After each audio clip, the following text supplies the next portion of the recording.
Kudzie, do you lose sleep over this perception that the public has about the Ghana Bar Association because of, you know, the positions you have taken in the past and present about such matters of national concern?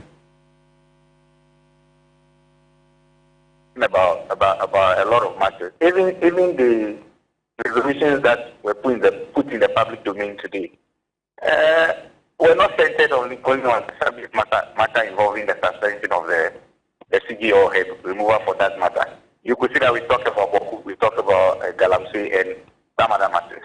So I would not agree that there is a perception that we've taken a back seat and all of a sudden we want to be on the front line. I will not agree to that.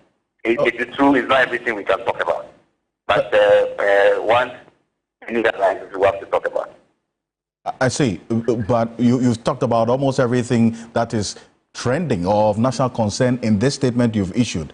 So if you take the position that previously it's not everything you could talk about, but now your statement talks about everything that is being talked about now, how do you expect the public to perceive this, especially for the optics for you? Dr. Albert, you would agree with me that matters like Boku with the happenings, there was no way we could have avoided that. If you follow up closely, Galamsey, since 2021 or so, even 2015, President Benson Jupi's time, when it got intensified, I think just after elections 2020. When we embargoed 2021, that was a main theme of the our president's speech, 2020 to 2023. So even last year in Kumasi, it was high on the agenda, and he actually said so many things. I came out to even say that he was so hard on the then president that he didn't even have a single reaction to all the things we said about, our president said about guaranteeing in his speech. So it is not as if we are choosing and exercise selective as to what we want to talk about. Once it appears topical to us, you hear from us. Well, so you're also exercising your discretion on what to speak about. I see. Anyway, but Savior Kudzie, this position that GBA takes has generated a lot of reaction, and in fact, we have quite a number of them coming through thick and fast right now. Professor H. Kwesi Prempeh has also just posted something on this. Dennis, what's Professor H. Kwesi Prempeh saying? Yes, so the man who is in charge of the constitutional review is also raising some questions about the GBA's resolution. So he asks, if the GBA believes that Article 146, as currently constructed, does not provide adequate protection for a target of removal petition in the post prima facie phase, its remedy lies in proposing appropriate amendments to that provision. Let me go back a bit. He starts off here by saying that how exactly is Article 296C supposed to apply to a suspension decision pursuant to Article 146?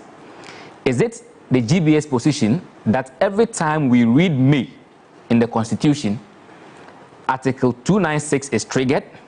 So if a provision says Parliament may do X or Y, Parliament must publish regulations under 296C prior to doing X or Y? Really? He continues, and he advances the argument and brings back the case of Ransford France as Leonard Senior Martin Kwebu was talking about. I see. And stay with me. Let that be on the screen. And Savior Kudzie, if you can respond to this, let's put this Professor H. Kwesi Prempeh's position on it, in fact, which is consistent with what Martin Kwebu has just stated about how exactly you expect 296C supposed to really, as it were, apply to the suspension decision pursuant to Article 146. Is it the GBA's position that every time we read may in the Constitution, then 296 must automatically sit in? Not that. We think that this is looking at the special nature of this case, removal of the Chief Justice. That is why the Assembly thought that this should be one of the cases where 296 must be triggered. Because even though Ransford France says that if the regulations are not made, it doesn't make the act invalid. We think that this is one of the circumstances in which the regulations must be made. And don't forget, Ransom Francis said that it's not in all cases. We think that this should not fall into that exception, that it shouldn't be made.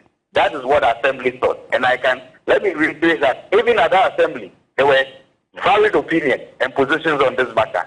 But just as is done at every meeting, at the end of the day, there must be a position taken.